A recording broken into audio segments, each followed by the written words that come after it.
할렐루야. 아멘. 예, 반갑습니다. 히브리서 12장 14절에 기록되어 있기를 모든 사람으로 더불어 화평함과 거룩함을 쫓으라. 이것이 없이는 아무도 주를 보지 못하리라 라고 기록되어 있습니다.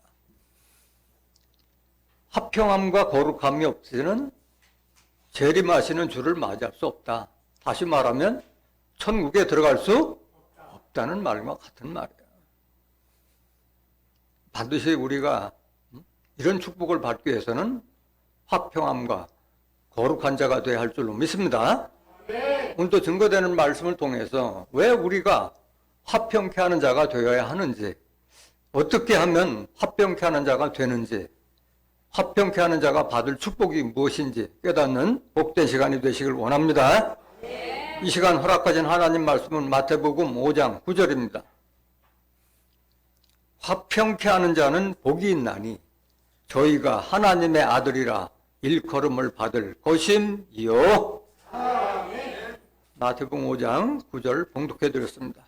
봉독해드린 말씀을 통해서 화평케 하는 자는 복이 있나니 라는 제목으로 말씀을 증거하도록 하겠습니다. 화평케 하는 자는 복이 있나니. 무슨 복? 하나님의 아들이라 일컬음을 받을 것이다. 화평케 하는 자가 되지 못하면 하나님 아들이 될 수가 없는 거예요. 누구 말씀이에요?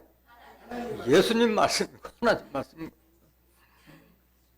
화평이라는 것은 화해와 일치한 마음으로 그 평화를 유지하는 것을 화평이라는 거예요. 화평이나 평화나 같은 말인데요. 화해와 일치한 마음이 있을 때 화평이 되는 거예요. 왜 화평케 하는 자가 하나님 아들이라 일컬음을 받을 것이냐? 하나님은 무슨 하나님? 화평의 하나님이시기 때문에 하나님은 화평을 원하고 계시는 거예요. 예수님은 무슨 예수님? 예수님은 화평하신 예수님, 화평하신 예수님. 그러니까 예수님이 하나님 아들이지 화평케 하신 거예요. 하나님은 화평의 하나님이라는 것을 먼저 성격적으로 알아보겠습니다. 고린도전서 14장 33절. 하나님은 어지러움의 하나님이 아니요 오직 화평의 하나님이시니라. 어지러움의 하나님이 아니라는 것은 하나님은 뭘 중시한다는 거예요? 질서를 중시한다는 게 법을 중시하시고 무질서한 거 싫어하시는 거예요. 순리를 원하시는 거예요. 화평의 하나님입니다. 화평의 하나님. 욥기서 25장 2절 보세요. 하나님은 권능과 위엄을 가지셨고 지극히 높은 곳에서 뭘 베푸시니라? 화평을 베푸시는 분이 하나님께서. 하나님은 이 천지만물도 창조하셨지만은 인간을 창조하셨잖아요. 하나님 형상 닮은 사람을 하나님은 원하시잖아요. 화평을 베푸셨기 때문에 하나님의 뜻을 깨달은 자들은 화평케 하라는 말씀인 거예요. 시편 85장 8절 한번 더 보세요. 그래서 욥과 같은 선지자나 다윗과 같은 선지자들도 다 하나님의 이런 뜻과 섭리를 알아서 그런 말씀을 우리에게 증거로 남으신 거예요. 내가 하나님 여호와의 하실 말씀을 들으리니 대저 그 백성, 그 성도에게 뭘 말씀하실 것이라? 하나님은 하나님의 백성들에게는 화평을 말씀하실 것이다. 성도, 하나님의 말씀으로 거룩하게 된 하나님의 백성이 된 무리들에게는 화평을 말씀하시기 때문에 우리는 화평하는 자가 되어야 할 줄 믿습니다. 저희는 다시 망령된 대로 돌아가지 말지로다. 화평을 잃어버린 자는 결국은 하나님을 잃어버린 자고 망령된 자라는 거예요. 영을 잊어버렸다는 거예요. 하나님의 말씀을 잊어버렸다는 거예요. 계속 보세요. 9절. 진실로 그의 구원이 그를 경외하는 자에게 가까우니 이의 영광이 우리 땅에 거하리이다. 긍휼과 진리가 만나고 의와 화평이 서로 입맞췄으며, 화평은 내가 한 가지 화평만 갖는 게 아니라 진리를 아는 자, 긍휼을 베풀 수 있는 자, 의로운 자가 화평을 할 수 있는 거예요. 그러니까 이게 우리가 교회에 와서 이 말씀을 듣는 것은 하나님의 뜻과 섭리, 하나님께서 어떻게 천국을 이루시고 천국은 어떤 자가 들어가고 천국은 과연 얼마만큼 좋은 것이냐, 이런 섭리를 깨닫고 부활은 언제 어떻게 이루어지고 영생은 과연 어떻게 우리가 사람이 영생할 수 있는가, 이런 하나님의 뜻과 섭리를 깨닫는 것이 가장 첫 번째고, 두 번째는 그런 축복을 받을 수 있는 그릇이 돼야 되는 거예요, 내가. 그래서 복 받을 수 있는 신의 성품으로 거듭나는 것이 바로 두 번째 목적인 거예요. 이 두 가지 빼면은 그게 나올 일이 없는 거예요. 그 두 가지 때문에 나오는 거예요. 많은 사람들이 복을 구하기 전에 먼저 내가 신의 성품으로 거듭날 수 있는 그것이 우선이 돼야 된다는 거예요. 우선이 돼야 되는 거예요. 복 받을 수 있는 그릇이 돼야만이 그 복을 받을 수 있는 거예요. 그래서 긍휼, 진리, 의, 화평은 서로가 한 곳에 있는 거예요. 한 곳에. 말씀을 들은 자가 다 긍휼도 베풀 수 있고 진리를 행하고 의롭게 사는 거예요. 서로 입 맞췄다는 것이 하나가 됐기 때문에 입 맞췄다는 거예요. 11절. 진리는 땅에서 솟아나고, 그 하나님의 말씀을 위해서 우리에게 주셨지만은 받는 자들은 우리잖아요. 사람들이 말이에요. 의는 하늘에서 하감하였다. 진리와 의는 다 하나님께서 주신 말씀 속에 다 들어있는 거잖아요. 하나님은 화평의 하나님이기 때문에 우리에게 화평을 원하고 계시다는 것을 깨닫길 원합니다. 예수님 마찬가지예요. 예수님도 마찬가지. 하나님의 뜻과 섭리를 알았던 예수님은 우리에게 화평으로 오셨고, 우리가 하나님과 거리가 멀었었던, 우리가 하나님의 거리를 막았던 담과 같은 율법을 폐하신 분이 예수님이세요. 예수님은 하나님과 우리를 화평케 하기 위해서 화목제물로, 화목하게 하기 위해서 제물로 희생되신 분이 바로 예수님이신 거예요. 에베소서 2장 12절 보세요. 그때의 너희는 그리스도 밖에 있었고 이스라엘 나라 밖의 사람이라 약속의 언약들에 대하여 외인이요 세상에서 소망도 없고 하나님도 없는 자였더니, 우리가 그랬잖아요. 우리는 이스라엘 족속도 아니었고 그리스도 예수님을 알지 못했었고 외인과 같은, 하나님의 택한 선민은 아니었잖아요. 근데 그런 자이더니 어떻게 해서 하나님과 한 식구가 되게 되느냐. 13절. 이제는 전에 멀리 있던 너희가 그리스도 예수 안에서 그리스도의 피로 가까워졌느니라. 누구하고 가까워졌다는 거예요? 하나님과 가까워졌다는 거예요. 예수님의 보혈의 피로 말미암아 우리가 하나님과 가까이 됐다. 14절. 그는 우리의 합평이신지라 둘로 하나를 만드사 중간에 맡긴 담을 허시고, 그는 누구예요? 예수님은 우리의 화평으로 오신 거예요. 화평. 그는 우리의 화평이신지라 둘로 하나를 만드사 중간에 맡긴 담을 허시고, 그 중간에 막힌 담이 뭐냐? 하나님과 우리를 가로막았던 담이 뭐냐? 이게 바로 율법이에요. 그걸 폐하신 분이 예수님이에요. 15절. 원수된 것, 의문에 속한 계명의 율법을 자기 육체로 폐하셨더니 이는 이 둘로 자기의 안에서 한 세 사람을 지어 화평하게 하시고. 그 율법은 우리를, 하나님과 우리를 가로막는 담과 같은 존재고 원수와 같은 존재인데 그거를 폐해버린 분이 바로 예수님이에요. 화평케 하시기 위해서. 계속 다 읽으면 19절만 보세요. 에베소 2장 19절. 그러므로 이제부터 너희가 외인도 아니요 손도 아니요 오직 성도들과 동일한 시민이요 하나님의 권속. 하나님의 권속이라는 건 한 식구예요. 육신의 밥을 먹는 사람은 하지만 영적 밥을 먹잖아요. 하나님의 말씀의 양식을 먹는 한 식구라는 거예요. 그러니까 오늘날도 내가 나그네라고 하는 자들은 이 섭리를 모르는 거예요. 하나님이 화평의 하나님이고 예수님이 화평케 하기 위해서, 하나님과 화평케 하기 위해서 화목 제물이 됐다는 자체를 모르기 때문에 아직도 나그네요, 바깥 사람이에요, 손님이라고 생각하는 거예요. 이 하나님과 예수님의 보혈의 공로를 깨달은 자는 하나님과 한 식구가 된 거예요. 영적 식구가 된 거예요. 그렇기 때문에 화평케 하는 자는 하나님의 아들이라 일컬음 받는 것이 당연한 거잖아요. 예수님이 하나님의 아들이었듯이, 예수님이 화평으로 오셨듯이 우리가 하나님의 아들이라면 화평케 하는 자가 되어야 할 줄 믿습니다. 화평은 물론 천성적으로 좀 착하고 화합을 이루는 사람도 있지만은 그거는 일시적인 거고 영원한 것이 될 수 없는 거예요. 진정한 화평을 깨달은 것은 하나님의 말씀, 성령을 받은 자의 자연스럽게 생기는 성령의 열매로 맺어지는 것이고, 화평은 내 지혜가 아니라 하늘의 지혜, 하나님으로부터 받은 지혜를 제대로 받았자면 화평케 하는 자가 되어야 되는 거예요. 이게 화평은 성령의 열매고 하늘 지혜의 선물과 같은 거예요. 화평은. 골로새서 5장 22절 보세요. 갈라디아서 5장 22절. 그거 보시기 전에 골로새서 1장 19절 한번 더 보세요. 예수 그리스도가 화평의 제물로 오셨다는 거예요. 아버지께서는 모든 충만으로 예수 안에 거하게 하시고 그의 십자가의 피로 뭘 이루사? 화평을 이루사. 에베소서 2장 14절 15절 같은 말이에요. 그의 십자가의 피로 화평을 이루사 만물 곧 땅에 있는 것들이나 하늘에 있는 것들을 그로 말미암아 자기와 화목해 되기를 기뻐하심이라 말씀하셨어요.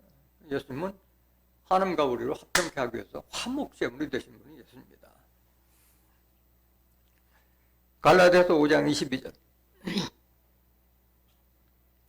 오직 성령의 열매는 사랑과 희락과 화평과 오래 참음과 자비와 양선과 충성과 온유와 절제니 이 같은 것을 금지할 법이 없느니라.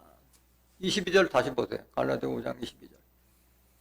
성령의 열매는, 다른 말로 말하면 성령은 뭐라고 그랬어요? 진리. 요한일서 5장 7절에 증거하는 이는 성령이시니 성령은 진리라. 그럼 진리는 뭐냐?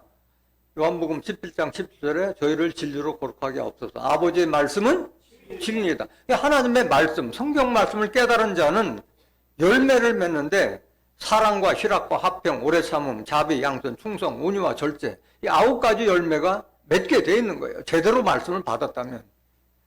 그래서 화평은 성령의 열매로 맺어지는 거예요. 진리의 말씀을 받은 자, 성령을 받은 자가 화평케 할 수 있는 거예요.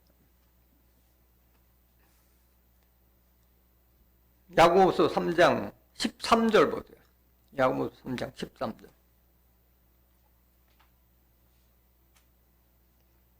너희 중에 지혜와 총명이 있는 자가 누구뇨?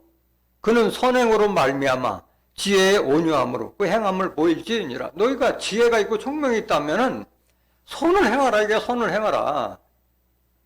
지혜의 온유함으로 행함을 보일지라. 그러니까 진짜 지혜가 있다면, 총명 있는 자라면 선행을 하라고 말씀한 거예요. 14절 보세요.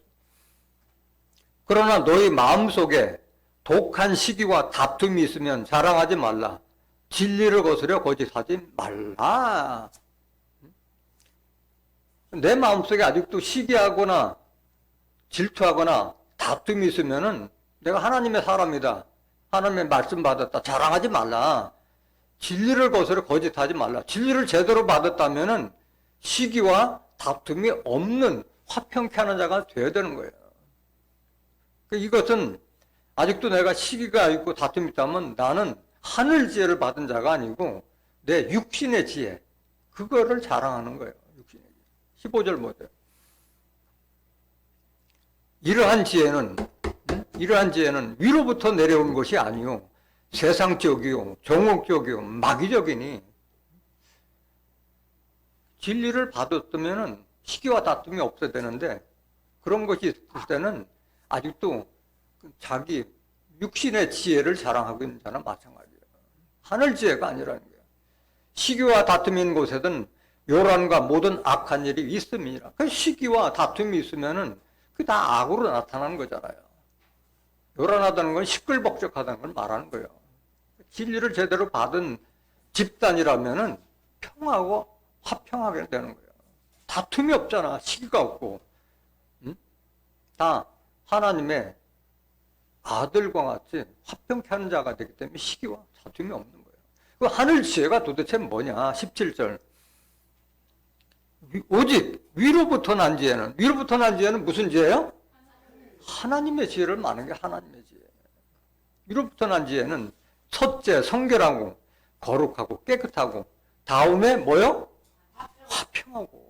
하늘 지혜를 제대로 받은 사람은 화평해야 돼요. 화평하고 관용하고 많은 사람을 용서하고, 응? 수용 다하고 양순하고 어질고 순하고 긍휼, 다른 사람에게 불쌍히 여기고 자비를 베풀고 선한 열매가 가득하고, 이렇게 화평케 하는 자가 선한 열매를 거두는 거예요.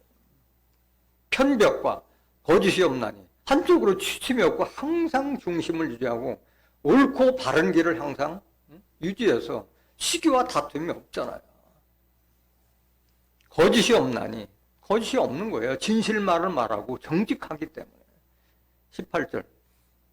화평케 하는 자들은 화평으로 심어 의의 열매를 거두느니라. 화평케 하는 자들은 화평으로 심어서 의의 열매, 의로운 열매를 맺는 게 의로운 자. 잠언서 11장 30절에 보면 의인의 열매는 생명나무라. 모든 선한 성취를 다 이루고 많은 사람을 얻는 거예요. 의인들은 사람들의 마음을 얻을 수 있잖아요. 왜? 화평케 하고 마음속에 진실하고 정직하니까 그런 거예요. 생명나무는 모든 소원 성취를 이루는 것이라고 했잖아요. 잠언서 13장 12절에. 지혜를 가진 자가 생명나무라 했잖아요. 잠언서 3장 18절에. 지혜를 가진 자가 생명나무예요. 하늘의 지혜를 제대로 받았다면 바로 화평케 하는 자되고 의의 열매, 선한 열매를 맺는 것이 당연한 거예요.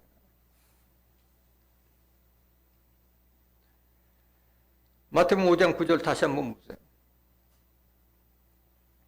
화평케 하는 자는 복이 있나니 저희가 하나님의 아들이라 일컬음을 받을 것임이요. 그래서 화평케 하는 자는 당연히 하나님의 아들이라 일컬음 받을 수밖에 없는 거예요. 왜? 하나님도 화평의 하나님이고, 하나님의 뜻을 우리에게 전파하신 예수님도 화평케 하시는 분이었고, 하나님은 우리를 화평케 하는 자로, 화평의 말씀만을 전하셨기 때문에 화평케 하는 자는 당연히 하나님의 아들이라 일컬음을 받을 것이라고 했어요.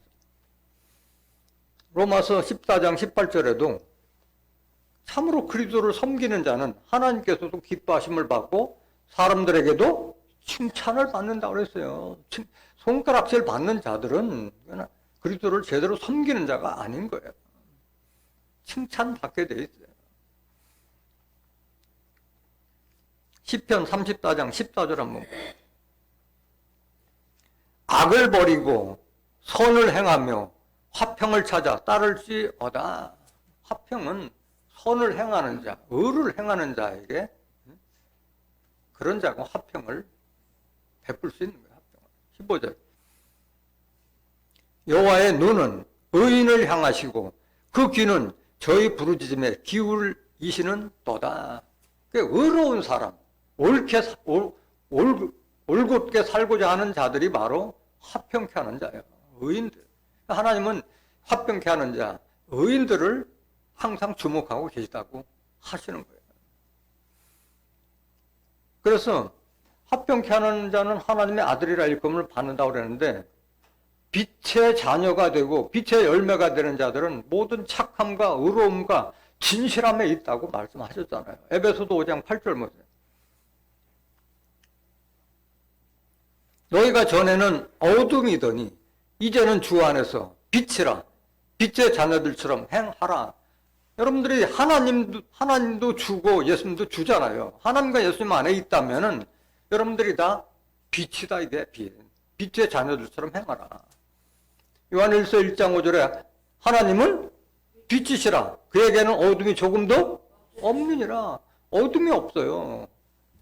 어둠이라는 것은 무지한 상태를 말하는 거예요. 하나님의 뜻을 알지 못한 자들이 어둠 속에 있는 거예요.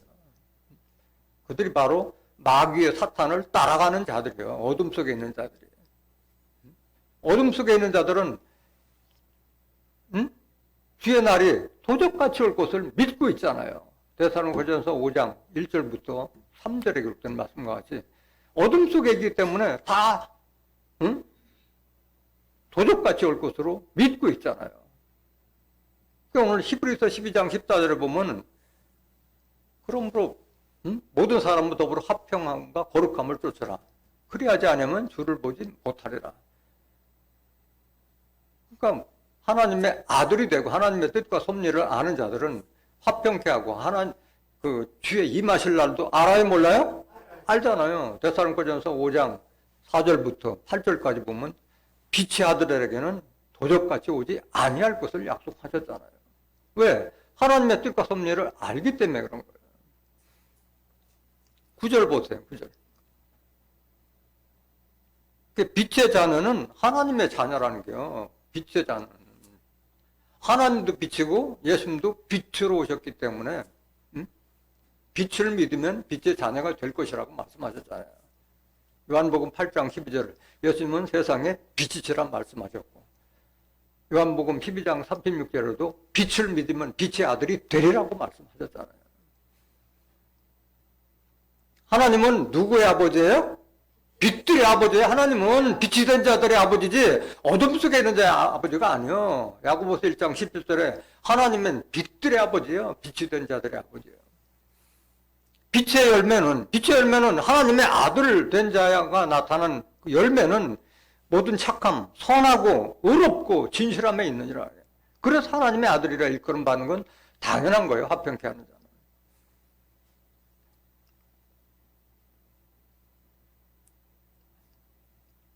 하나님의 아들이 어떤 자가 하나님의 아들이냐?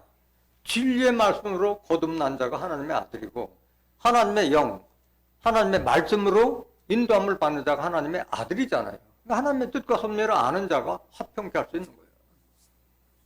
야고보서 1장 18절 보세요. 17절부터 보세요.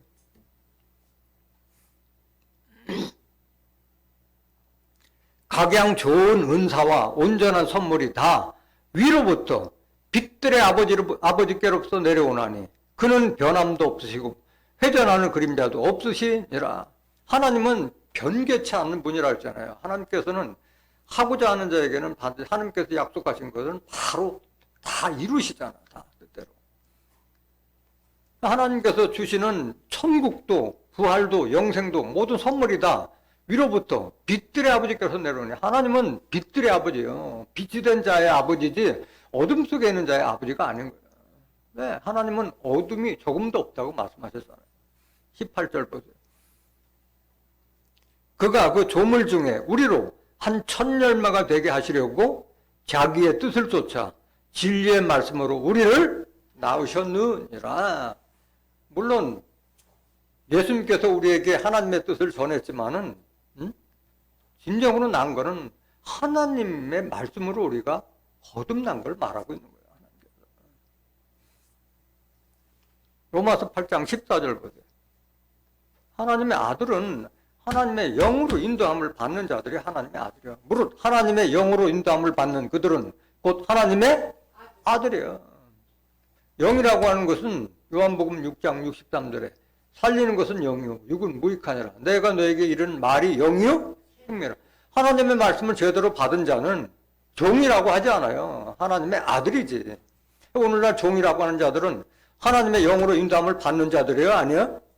하나님의 영으로 인도함을 받는 자들이 아니기 때문에 아직도 종이라고 하고 죄인이라고 하고 있는 거예요.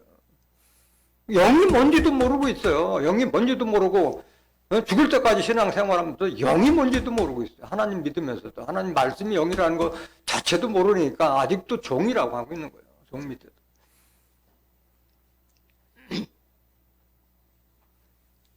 우리가 화평케 하는 것은 하나님께서 택하신 하나님의 백성으로 삼고자 하는 유다 족속에게 당부하신 책무예요. 책무. 반드시 지켜야 될 책무예요. 화평은. 스가랴서 8장 15절 보세요.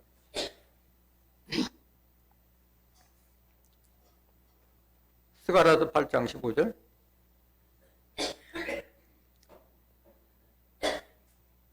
이제 내가 예루살렘과 유다 족속에게 은혜를 베풀기로 뜻하였나니 너희는 두려워 말지니라. 16절. 너희가 행할 일은 예루살렘 족속이고 너희가 유다 족속이라면 너희들은 반드시 이런 일을 행하라. 너희가 행할 일은 이러하니라. 너희는 각기 이웃으로 더불어 뭘 말하며? 진실을 말하며 너희 성문에서 진실하고 화평한 재판을 베풀고, 재판자가 되는 게 아니라 화평케 하는 거야. 화평케. 거스르지 말고 화평케 하라. 뭐 재판장에서 재판하는 그 말이 아니야. 항상 어느 자리든 화평한 가운데 서서 행하라 이거야. 17절. 심중에 서로 해하기를 도모하지 말며 거짓 맹세를 좋아하지 말라. 남을 해하려고 하는 거 하지 말고 거짓 맹세, 거짓말 제일 싫어하잖아 하나님께서는. 이 모든 일은 나의 미워하는 것임이니라. 나 여호와의 말이니라. 18절. 만군의 여호와의 말씀이 내게 임하여 이르시되 만군의 여호와가 말하노라. 4월의 금식과 5월의 금식과 7월의 금식이 변하여 유다 족속에게, 무슨 족속에게? 유다 족속이 이 절기를 지키는 거예요. 유다 족속에게 기쁨과 즐거움과 희락의 절기가 되리니 오직 너희는 뭘 사랑할지니라? 진실과 화평을 사랑할지니라. 화평케 하는 자는 진실하고 정직한 자고 의로운 자예요. 그러니까 하나님 아들이라 일컬음 받는 거야. 이 말씀을 아는 자들이 이런 행위를 할 수밖에 없는 거야.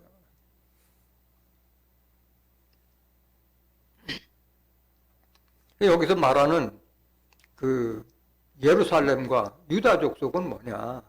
하나님께서 다시 임하신 곳. 원래 시온과 예루살렘은 하나님께서 임했던 예루살렘, 이스라엘 족속들이었잖아요. 근데 그들을 떠났다가 다시 택한 자들이 바로 시온고 예루살렘이고 유다 족속이 다시 택한 시온, 다시 택한 예루살렘, 다시 택한 유다 족속을 말하고 있는 거예요. 3절 보세요. 스가랴서 8장 3절.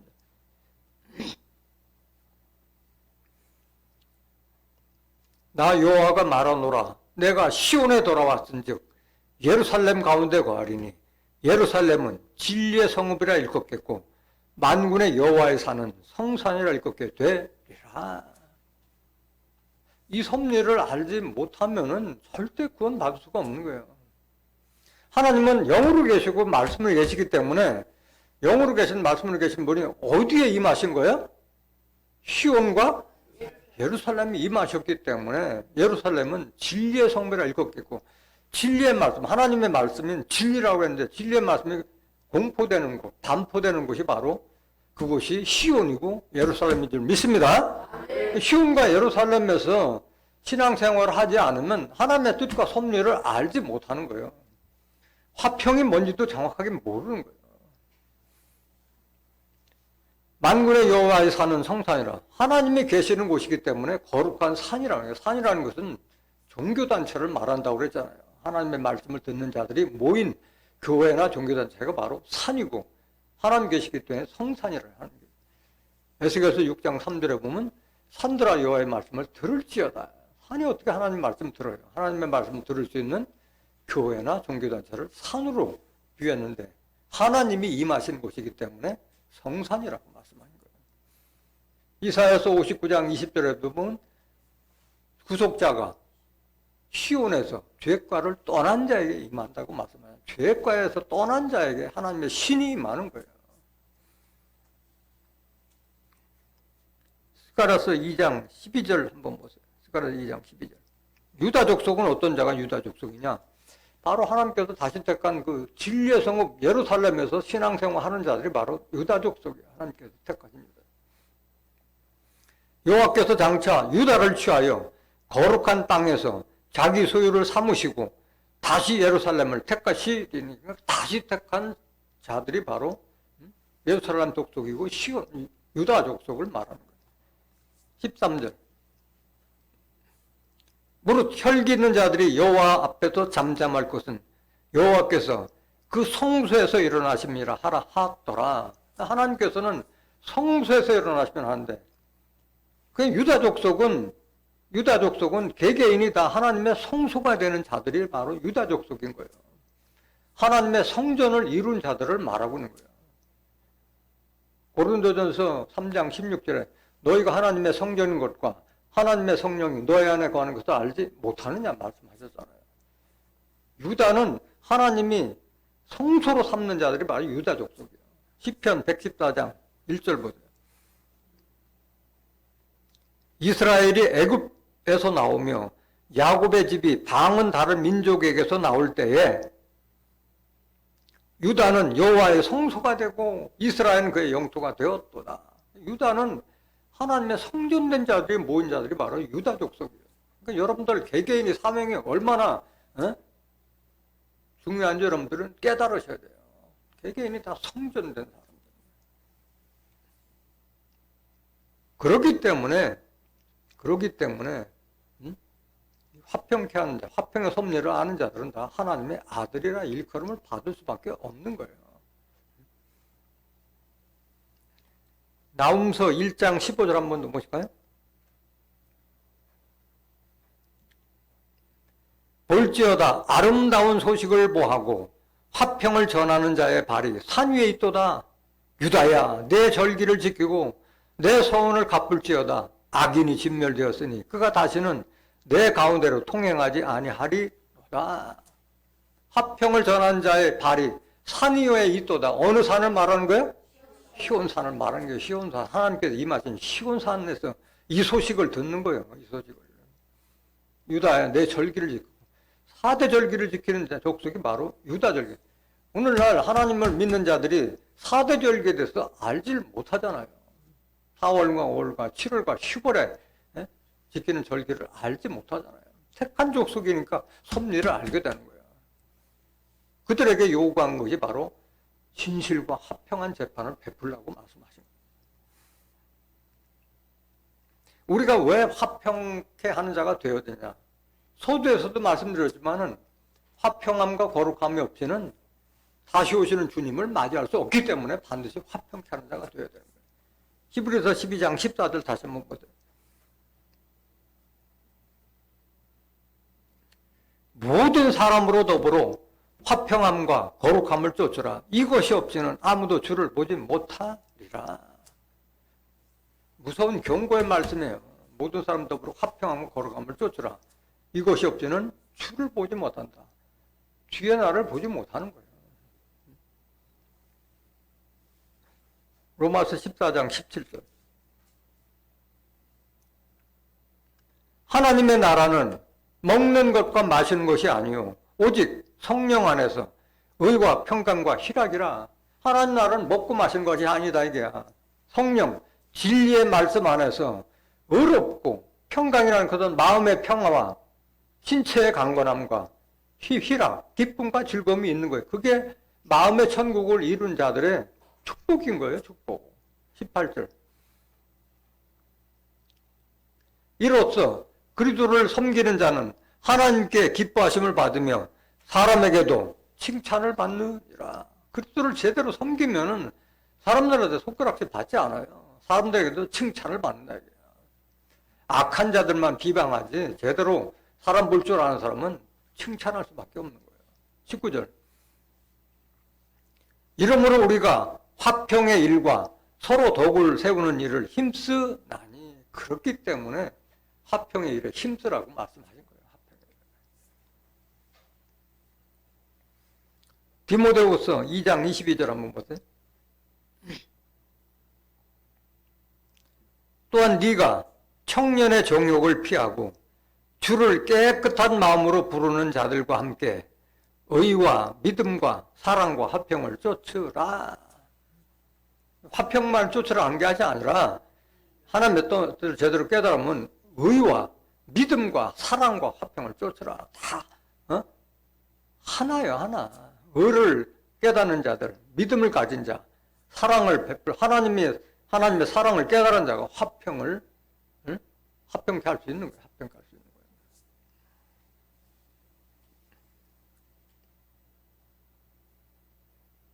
베드로전서 3장 10절.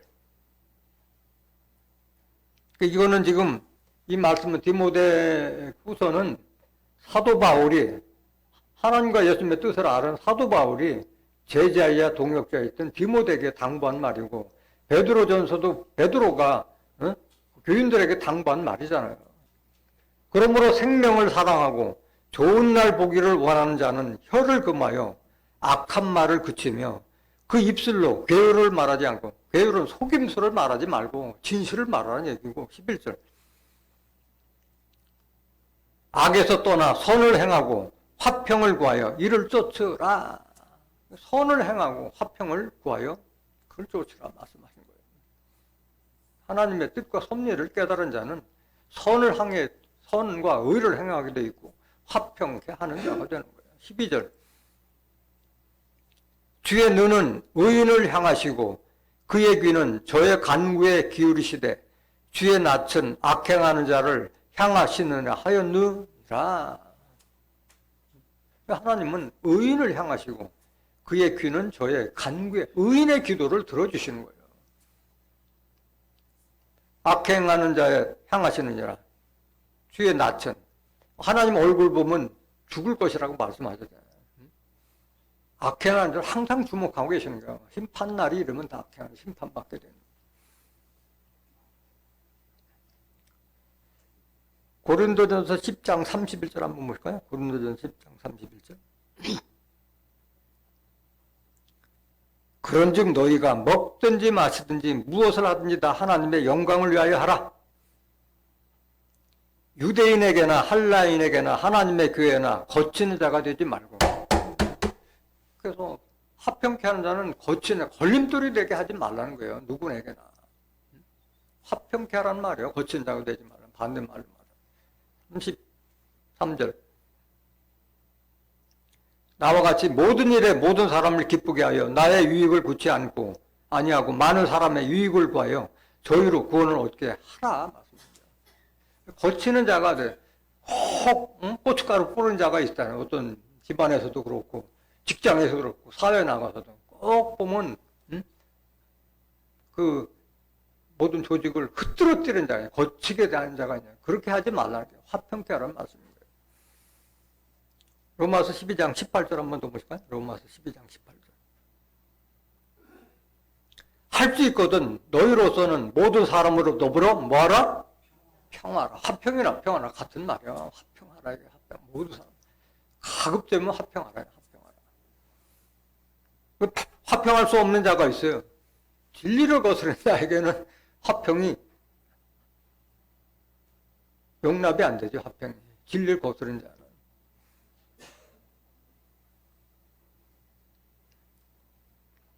그럼 우리가 이렇게 하나님의 아들의 일컬음 받기 위해서 화평케 하는 자가 되는데, 화평케 하면 어떤 축복을 받게 되느냐. 여러 가지 축복을 받게 되는 게, 물론 하나님의 아들로서의 축복도 받지만은 그 이전에 삶에서도 어떤 축복을 받게 되느냐. 잠언서 12장 20절 한번 볼까요? 악을 꾀하는 자의 마음에는 괴율이 있고, 악을 꾀하는 자의 마음에 항상 속임수자. 어떻게 하면 남을 속여먹을까? 화평을 논하는 자에게는 뭐가 있느니라? 희락. 기쁨과 희락은 화평을 논하는 자에게 희락이 있는 거예요. 화평케 하는 자는 항상 거리끼는 자가 아니기 때문에 남한테 미움 살 일도 없잖아요. 그러니까 항상 마음이 평안하고 기쁨과 즐거움이 있는 거예요. 왜? 의롭고 정직하고 옳은 일을 행하니까 하는 거예요. 화평이라는 것은 남을 속임수나 거짓 있을 때는 화평이 있을 수가 없잖아요. 바른 말을 하고 그게 진리의 말이기 때문에 화평케 할 수 있는 거잖아요. 잠언서 14장 30절 보세요.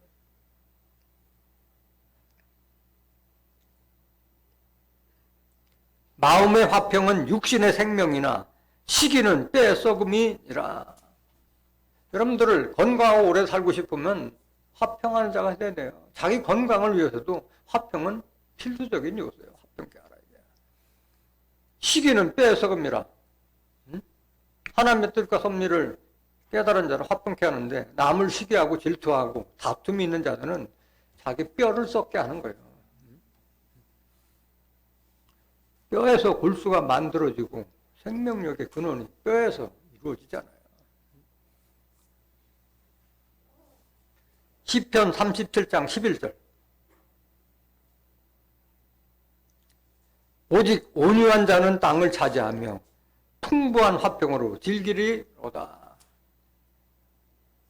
온유한 자가 복이 있다고 말씀하잖아요. 저희가 땅을 기업으로 얻을 것이라 말씀하셨잖아요. 그런 자가 바로 풍부한 화평으로 즐기리로다. 온유하다는 것은 부드럽고 따뜻한 그 마음을 가졌을 때 화평케 할 수 있는 거잖아요. 그들은 풍부한 화평으로 즐기리로다 말씀하신 거예요. 37절, 37장 37절. 완전한 사람을 살피고 정직한 자를 볼지어다. 화평한 자의 결국은 평안이로다. 화평은 정직한 자가 화평케 할 수 있는 거예요. 정직하기 때문에 평안할 수밖에 없잖아요. 꺼낼 게 없기 때문에 잘못이 없잖아요. 화평은 단순히 화평뿐만 아니라 진리를 아는 자, 의로운 자, 정직하고 진실을 말한 자가 화평케 할 수 있고 그들은 평안을 누릴 수 있는 거예요.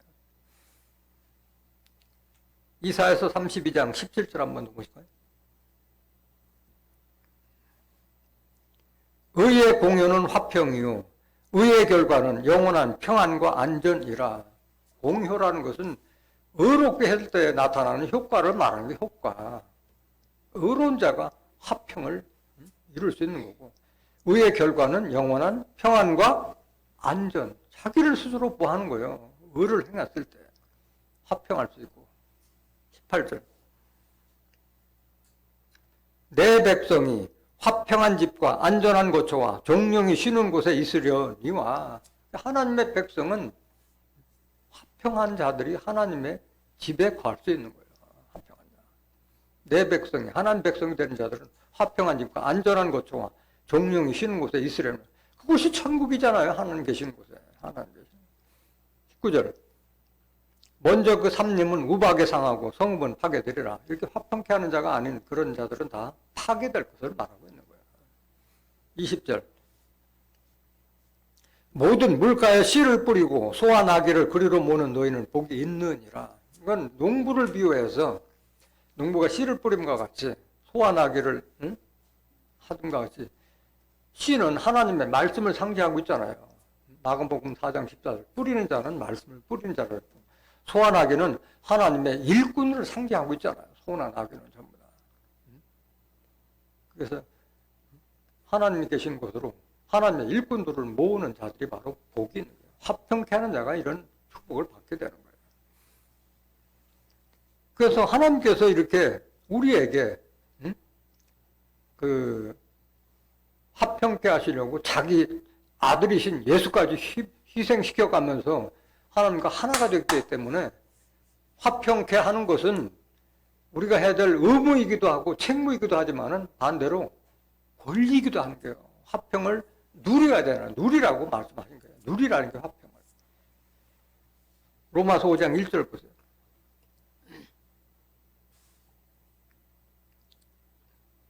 그러므로 우리가 믿음으로 의롭다 하심을 얻었은즉 우리 주 예수 그리스도로 말미암아 하나님으로 더불어 뭘 누리자? 화평을 누리자. 여러분들이 하나님의 뜻과 섭리를 제대로 깨닫고 예수님의 보혈의 공로를 깨달았다면 화평을 누리라 이거예요. 화평을 누리라. 하나님의 나라는 먹고 마심이 아니요 성령 안에서 의와 평강과 희락이라고 했잖아요. 마음의 평안과 신체 강건하고 기쁨과 즐거움 그런 삶이 되도록 하라는 말씀입니다. 2절. 또한 그로 말미암아 우리가 믿음으로 서 있는 이 은혜에 들어감을 얻었으며 하나님의 영광을 바라고 즐거워하느니라 말씀하셨잖아요. 하나님과 화목돼서 우리가 얻는 축복은 하나님의 은사는 뭐예요? 하나님께서 우리에게 베푼 은사는 영생이잖아요. 로마서 6장 23절에 죄의 싹은 사망이요 하나님의 은사는 영생이라고 말씀하셨잖아요. 그러니까 그런 소망이 있기 때문에 즐거워할 수 있는 거잖아요. 하나님 화평케 하는 자는 하나님의 아들의 일컬음을 받을 것이라고 했는데 하나님의 아들이 받는 축복이 뭐냐? 아들만이 하나님으로부터 유업을 받고 아들만이 바로 하나님으로부터 그리스도와 함께 하나님의 후사가 될 수 있는 거예요. 그런 축복을 누리라는 말씀인 거예요. 갈라디아서 4장 7절 보세요. 그러므로 내가 이후로는 종이 아니요 아들이니 아들이면 하나님으로 말미암아 유업을 이을 자이라. 아들만이 유업을 받는 거예요. 아직도 하나님의 뜻과 섭리를 모르고 종이라고 하는 자들은 하나님의 유업을 받을 수가 없는 거예요. 종은 항상 흠짝만 주면 쫓아낼 수 있는 게 종이잖아요. 요한복음 8장 30절을 보면 아들은 영원히 과하되 종은 영원히 과하지 못한다고 그랬잖아요. 쫓겨나는 거예요, 종들은. 로마서 8장 16절.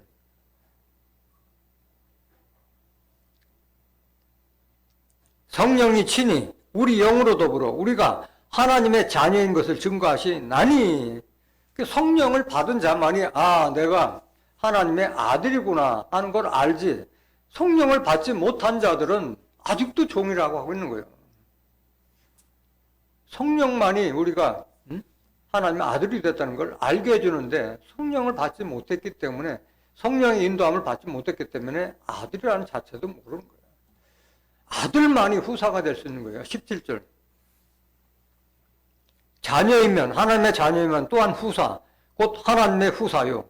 그리도 함께한 후사니 우리가 그와 함께 영광을 받기 위하여 고난도 함께 받아야 될 것이니라. 하나님의 자녀는 영광 받기 위해서는 고난도 같이 받아야 할 줄 믿습니다. 근데 그 고난은 장차 받을 영광과 비교하면 좋게 비교할 수 없다고 그랬어요. 18절 보세요. 생각건대 현재의 고난은 장차 우리에게 나타날 영광과 좋게 비교할 수 없도다. 아니, 천국의 주인공 되고 영생의 주인공 되고 그보다 더한 축복이 어디 있어요? 오늘 예수님께서 산상수훈 팔복에서 말씀하신 중에 하나인 화평케 한 자는 복이 나니 저희가 하나님의 아들이라 일컬음을 받을 것이라고 하는데, 일컬음 받는 것이 아니라 정말 여러분들이 하나님의 성령으로 인도함을 받는 진정한 하나님의 아들이 되어서 하나님으로부터 유업을 받고 그리도 함께 하나님의 후사를 잇는 존귀한 하나님의 자녀들이 되시기를 예수 그리스도 이름으로 간절히 축원합니다. 말씀 마치겠습니다.